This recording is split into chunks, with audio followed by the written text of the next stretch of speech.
तो ये वाला क्वेश्चन 2014 में पूछा गया है 2B में। तो find the real root of the equation x पे power 4 minus x minus 9 equal to 0 correct to 3 decimal places of decimal using Newton Raphson method. ठीक है, तो इसको सॉल्व करना है। तो इससे इसको सॉल्व करने का मेथड क्या होता है? सबसे पहले होता है कि एक इंटरवल फाइंड करना जिसमें कि रूट लाई करेगा। तो वो इंटरवल कौन सा होगा? तो जो बोल-जानो थ्योरम है वो क्या बोलता है? बोल-जानो थ्योरम बोलता है कि आप ऐसा इंटरवल फाइंड कीजिए जिसमें एक पे पॉजिटिव हो और दूसरे एंड पे नेगेटिव हो, या एक पे नेगेटिव हो और दूसरे पे पॉजिटिव हो। ऐसे क्या होगा? इससे क्या होगा? जैसे एक नेगेटिव है तो मान लो कि नेगेटिव से पॉजिटिव होने के लिए क्या होगा? उसको एक्स एक्सिस को क्रॉस करना पड़ेगा। तो जैसे ही एक्सिस को क्रॉस करेगा तो इस वाले पॉइंट पे क्या हो जाएगा? फंक्शन का वैल्यू 0। तो ये वाला पॉइंट क्या हो जाएगा? उस फंक्शन का रूट हो जाएगा। तो हम लोग क्या करते हैं? सबसे पहले तो हम लोग को एक इंटरवल फाइंड करना होता है कि जिसमें रूट सही में लाई करेगा। तो हम लोग क्या करते हैं? सबसे पहले इसका आंसर फाइंड कर लेते हैं। आंसर फाइंड करने से क्या होगा कि जिससे आंसर फाइंड करने से हो जाएगा कि हमको पता चल जाएगा कौन से इंटरवल में वो रूट लाई करने वाला है। जैसे कि आंसर फाइंड किए हैं यहाँ पे, तो ये वाला आया है। तो अब जैसे कि हमको पॉजिटिव रूट निकालना है, मान लो कि ये वाला रूट निकालना है या ये वाला रूट निकालना है। जैसे कि ये वाला रूट निकालना है तो इसके आसपास का पॉइंट वो एक इंटरवल बनाएगा। जैसे कि मान लो ये वाला पॉइंट है 1.6, तो ये किस इंटरवल? इस इंटरवल के बीच में है, इस इंटरवल के बीच में है। तो जितना छोटा लोगे इंटरवल उतना जल्दी आंसर आएगा। तो जैसे कि -1.7 और 1.6, -1.7 और -1.6। ठीक है, तो अगर इस वाले इंटरवल में फाइंड करेंगे तो क्या होगा? मेरा जल्दी आंसर आ जाएगा। जितना छोटा इंटरवल उतना जल्दी आंसर आएगा। यहाँ पे पॉइंट था -1.64, तो जितना छोटा इंटरवल लेंगे उतना जल्दी आंसर आएगा।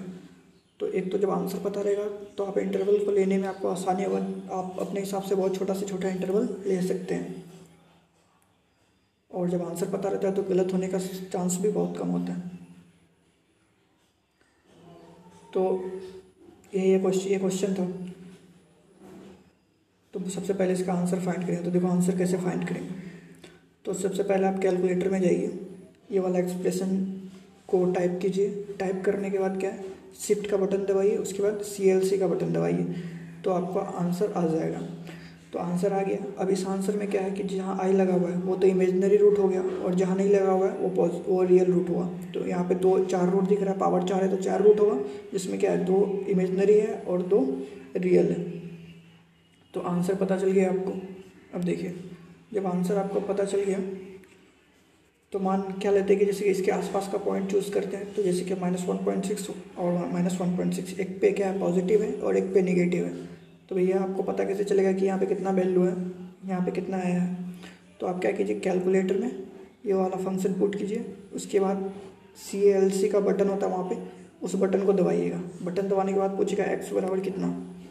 तो x बराबर ये वाला वैल्यू पुट करेंगे -1.7, तो कितना आ जाएगा? बता देगा 1.05 होगा उस एक्सप्रेशन का वैल्यू। तो उसी तरह से फिर x बराबर -1.6 पर पुट करेंगे कैलकुलेटर में। ये वाला फंक्शन लिखने के बाद CLC का बटन दबाएंगे और फिर -1.6 लिखेंगे और फिर इक्वल टू का बटन दबाएंगे तो ये वाला आंसर आ जाएगा -0.8। ये अप्रॉक्सीमेटली हम लिखे हुए हैं। तो एक पॉजिटिव है एक निगेटिव है। इसका मतलब क्या हुआ कि जब दोनों अपोजिट साइन का रहता है तो उसके बीच में therefore there must exist at least one real root in this interval. ये इसको बोलते हैं हम लोग बोल-जानो थ्योरम भी बोलते हैं। तो उसके बाद देखो न्यूटन रॉप्सन का फॉर्मूला क्या होता है? न्यूटन का रॉप्सन का फॉर्मूला होता है ये वाला। तो इस फॉर्मूले में क्या है? एक f(x) है और दूसरा है f'(x) है। तो जो फंक्शन दिया हुआ हमको ये वाला, इसको मान लेते हैं f(x). तो x की जगह x लिख देंगे तो f(x)n मिल जाएगा, और यहाँ पे भी x की जगह x लिख देंगे तो f'(x)n मिल जाएगा। तो जब ये मिल जाएगा तो अब उसको क्या करेंगे हम लोग? जैसे कि यहाँ पे मिल गया, अब इसको इस इक्वेशन में पुट कर देंगे यहाँ पे। तो क्या हो जाएगा? ये इसको उठा के यहाँ पे डालो, यहाँ पे डालेंगे तो xn+1 निकल जाएगा।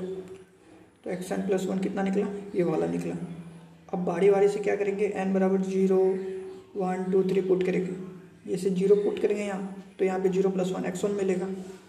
1 पुट करेंगे तो यहाँ पे x1 हो जाएगा और यहाँ पे 1 1 2 यानी कि x2 मिलेगा। जब 2 पुट करेंगे तो x2 2 2 और 1 3 x3 मिलेगा। तो जैसे कि x1 निकालना है हमको, तो n बराबर 0 पुट करेंगे, ये हो गया। अब x0 क्या था, इनिशियल अप्रॉक्सीमेशन। अब इनिशियल अप्रॉक्सीमेशन मतलब किसको चुने, तो यहाँ पे 2 पॉइंट है, -1.6 -1.7, तो दोनों में से किसी को भी चुन सकते हैं। तो वो वाला चुनते जो 0 के ज़्यादा क्लोज होता है। लेकिन यहाँ पे क्या है, मेरा इंटरवल बहुत छोटा इंटरवल लिया हम लोग, तो क्या हो जाएगा, जल्दी आंसर आ जाएगा। लेकिन 0 के क्लोज चुनने का मतलब क्या होता है कि जैसे कि जब इंटरवल बढ़ा लेते हैं हम लोग, जैसे कि मान लो कि इंटरवल बहुत बड़ा है, तो जो जिस वैल्यू पे जल्दी 0 आ रहा है, जैसे मान लो 0 इसके क्लोज हुआ, फंक्शन का वैल्यू 0 इसके क्लोज हुआ, तो जो 0 के जल्दी क्लोज होगा वो जल्दी रूट दे देगा, एग्जैक्ट रूट। और जो दूर रहेगा वो थोड़ा लेट जाएगा, प्रोसेस थोड़ा ज़्यादा लंबा जाएगा, ज़्यादा स्टेप हो गया तो 3-4 स्टेप ज़्यादा आएगा उसमें। यही बात है बस। तो हम लोग क्या करते हैं, x0 बराबर -1.6 ले लेते हैं। तो यहाँ पे देखो, तो इस एक्सप्रेशन में x0 का वैल्यू इतना पुट करेंगे। लेकिन हम लोग यहाँ पे जनरली जैसे कैलकुलेट करते हैं गुना भाग करके, वैसे नहीं करेंगे, हम लोग कैलकुलेटर का यूज करेंगे। कैलकुलेटर में ये वाला जो एक्सप्रेशन दिख रहा है, ये वाला जो एक्सप्रेशन दिख रहा है, इसको कैलकुलेटर में फिट करेंगे। कैलकुलेटर में लिख देने के बाद क्या करेंगे, CLC का बटन दबाएंगे, पूछेगा x बराबर कितना, तो x बराबर कितना रख देंगे। यहाँ पे कितना डालना है, x0 का वैल्यू, जो x0 का वैल्यू जो माने हम लोग, कितना माने यहाँ पे -1.6, तो -1.6 लिखना है वहाँ पे। तो देखो कैलकुलेटर में कैसे करते हैं उसको। तो सबसे पहले ये वाला एक्सप्रेशन लिखिए, यहाँ पे CLC का बटन है, ये वाला दबाएंगे तो पूछेगा x बराबर कितना, तो x बराबर -1.6 डाल देंगे, तो ये रिजल्ट दिखा देगा कि रिजल्ट आ गया इतना। तो अब जो ये रिजल्ट आया है ये क्या है, ये रिजल्ट x0 पुट किए थे तब ये रिजल्ट आया है, तो ये रिजल्ट अब क्या हो जाएगा, ये x1 निकल गया मेरा, x1 निकल गया कितना, इतना। अब ये वाला वैल्यू हो गया x1। फिर क्या करेंगे हम लोग, फिर CLC का बटन दबाएंगे, यहाँ पे जो CLC का बटन है वो CLC का बटन दबाएंगे। फिर पूछेगा कि x बराबर कितना, तो अब x बराबर x1 निकल चुका है, तो अब x1 का वैल्यू पुट करेंगे, तो फिर वो बता देगा अगला वैल्यू, तो बता देगा कितना, इतना आ गया। तो अब ये क्या हो गया, अभी ये जो वैल्यू आया है नया वाला, ये हो गया x2, ये हो गया क्या, x2 हो गया ये वाला वैल्यू हो गया x2। फिर CLC का बटन दबाएंगे, पूछेगा x बराबर कितना, तो अब ये वाला वैल्यू डालेंगे x2, तब जो वैल्यू निकलेगा वो क्या हो जाएगा, x3 हो जाएगा वो वैल्यू। तब जो वैल्यू होगा वो x3 होगा। आप देखते हैं कैसे, देखो x1 का वैल्यू फाइंड करिए। अब जब n बराबर 1 पुट करेंगे यहाँ पे, तो x बराबर 2 हो जाएगा, यहाँ पे n बराबर 1 रखेंगे तो यहाँ 2 हो जाएगा, 1 1 2, यानी कि x2 निकलेगा। अब जो निकलेगा, तो x2 निकल गया, x1 का वैल्यू पुट करेंगे यहाँ पे, तो इसको कैलकुलेट करेंगे भाई कैलकुलेटर से। ये वाला एक्सप्रेशन लिखा हुआ है ही पहले से कैलकुलेटर में, और CLC का बटन दबाइए आप, आपका आंसर निकल गया कितना, सॉरी CLC का बटन से पूछेगा x बराबर कितना, तो ये वाला एक्सप्रेशन डाल दीजिए, ये वाला -1.6449। जैसे ये रखेंगे तो अगला वैल्यू आ गया, अप्रॉक्सीमेटली 3 डिजिट तक कितना आ जाएगा, 3 डेसिमल प्लेस तक कितना आ जाएगा, ये x2 निकल गया। फिर n बराबर 2 पुट करेंगे तो x3 बराबर इतना हुआ। अब फिर x2 की जगह ये पुट करेंगे, तो CLC का बटन दबाएंगे, एक्सप्रेशन लिखा हुआ ही है, तो इसका रिजल्ट बता देगा वो कितना, तो 1 -1.647। अब यहाँ देखने वाली बात क्या है, देखने वाली बात है कि यहाँ पे x2 भी उतना ही आया और x3 भी इतना आया, मतलब नो चेंज, मतलब अप टू 3 डेसिमल प्लेसेस में कोई चेंजेस नहीं आ रहा। तो प्रोसेस को क्या करेंगे, यहाँ पे स्टॉप कर देंगे, और मेरा आंसर क्या हो जाएगा, ये जो दिख रहा है -1.647, यही हो जाएगा मेरा आंसर। अब एक इसी और एक क्वेश्चन है, जैसे कि वो आया था कब, वो आया था 2006 में, ये वाला क्वेश्चन है। तो देखो सेम प्रोसेस करेंगे। सबसे पहले ये जो एक्सप्रेशन दिख रहा है इसको कैलकुलेटर में डालेंगे, कैलकुलेटर में डालने के बाद शिफ्ट प्लस CALC का बटन दबाएंगे। ये कैलकुलेटर है, इसमें ये वाला एक्सप्रेशन लिख दीजिए, यहाँ पे लिख देने के बाद यहाँ पे शिफ्ट और उसके नीचे होता है CLC का बटन, वो दोनों को दबाएंगे। तो शिफ्ट दबाने से क्या हो जाएगा, मेरा स्क्रीन पे आंसर शो कर जाएगा। तो यहाँ पे जैसे कि x बराबर 3 है, तो वहाँ पे 3 आंसर शो करेगा, जैसे कि उसमें एक आंसर जैसे कि यहाँ पे ये है, ठीक है, शायद ये रियल वाला होगा आंसर। तो the given equation is this, तो उसके बाद क्या करेंगे, जैसे कि गिवन इक्वेशन ये वाला है, मान लेंगे कि इसको f(x), तो f'(x) कितना हो जाएगा, इसको डिफ्रेंशिएट कर देंगे, इतना हो गया। अब देखो आंसर जैसे हमको पता चल गया वहाँ पे कैलकुलेटर से कि इतना होने वाला है, तो इसके आसपास का इंटरवल कौन सा होगा, एक तो जैसे 2 पॉइंट ले लिए, एक 2.1 ले लिए, जितना छोटा इंटरवल उतना जल्दी आंसर। तो हम लोग क्या लेते हैं, 2 और 2.1 लेते हैं। तो देखो एक पे आया नेगेटिव, दूसरे पे आया पॉजिटिव, कैसे पता करेंगे, कैलकुलेटर से। कैलकुलेटर में ये वाला फंक्शन डालेंगे और CLC का बटन दबाएंगे। CLC का बटन दबाने के बाद पूछेगा x बराबर कितना, तो 2 पुट करेंगे तो वैल्यू बता देगा -1। फिर CLC का बटन दबाएंगे, पूछेगा x बराबर कितना, तो 2.1 रखेंगे तो वैल्यू बता देगा इसका 0.06। ये दोनों अप्रॉक्सीमेटली लिखा हुआ है यहाँ पे। तो अब देखो एक पे नेगेटिव एक पॉजिटिव है, दोनों अपोजिट साइन का है, तो therefore there must exist at least one real root in this interval, और इसको बोल-जाना थ्योरम भी बोलते हैं। अब देखो इस फॉर्मूला होता है न्यूटन रॉप्सन का, ये वाला न्यूटन रॉप्सन का फॉर्मूला होता है ये वाला, ये जो दिख रहा है उसको बोलते हैं न्यूटन रॉप्सन फार्मूला। इसमें है f(x(n) और दूसरा है f'(x(n), ठीक है। तो ये पता कैसे चलेगा, जैसे कि यहाँ पे x की जगह xn रख देंगे तो f(x(n) आ जाएगा, और f'(x) की जगह xn रख देंगे तो f'(x(n) आ जाएगा। या फिर इसको लिखो, उसके बाद इसका डिफ्रेंशिएट कर दो। अब इसको पुट कर देंगे ये इसमें न्यूटन रॉप्सन फार्मूला में, f(x(n) और f'(x(n) का वैल्यू पुट कर देंगे। चलो पुट कर देते हैं, इसका सॉल्व करेंगे तो ये फार्मूला ये सब फार्मूला आ गया। फार्मूला क्या आ गया, इतना बराबर इतना आ गया फार्मूला क्या आ गया, दिस यहाँ जो दिख रहा है xn+1 बराबर इतना, ये फार्मूला आ गया। अब इसमें देखो n बराबर 0 पुट करेंगे तो 0 + 1 वो क्या मिलेगा हमको, x1 मिलेगा।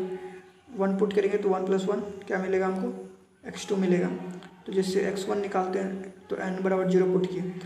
x0 को बोलते हैं हम लोग इनिशियल अप्रॉक्सीमेशन।